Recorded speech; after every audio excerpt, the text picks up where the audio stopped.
Hi price Lord. இப்போ ஒரு சிறிய வசனத்தை பார்ப்போம். ரோமர் 12:17. ஒருவனுக்கும் தீமைக்கு தீமை செய்யாதிருங்கள், எல்லா மனுஷருக்கும் முன்பாகவும் யோக்கியமானவைகளை செய்ய நாடுங்கள். வசனம் அழகா சொல்லுதுங்க. உங்களுக்கு எதிராக இப்ப கிறிஸ்தவங்களா இருப்பீங்க, நீங்க கிறிஸ்தவங்க நம்மளுக்கு எதிராக ஒருத்தன் தீமை செய்யறானா அவனுக்கு எதிராக நீங்க தீமை செய்யணும்னு நினைக்காதீங்க. உனக்கு எதிராக ஒருத்தன் தீமை செஞ்சிட்டானா விடு, அது நீ நன்மையை ஏத்துக்கோ.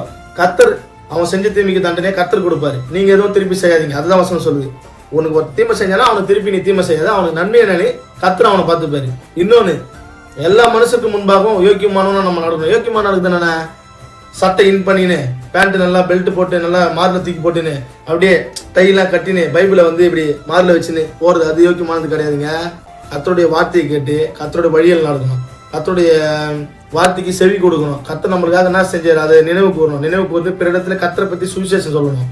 இதுதான் யோக்கியமான காரியங்கள், கர்த்தருக்கு பிடித்தமான காரியங்கள் இதெல்லாம். ஓகேங்களா? இப்போ 1000 பேர் உலகத்தா இருக்கிறான்னா அந்த 1000 பேர்ல நீ ஒரு உதாரணமா இருக்கணும். கிறிஸ்தவனா இருக்கிற நீ ஒரு உதாரணமா இருந்து அந்த 1000 பேரை உன்ன மாதிரி மாத்தணும்.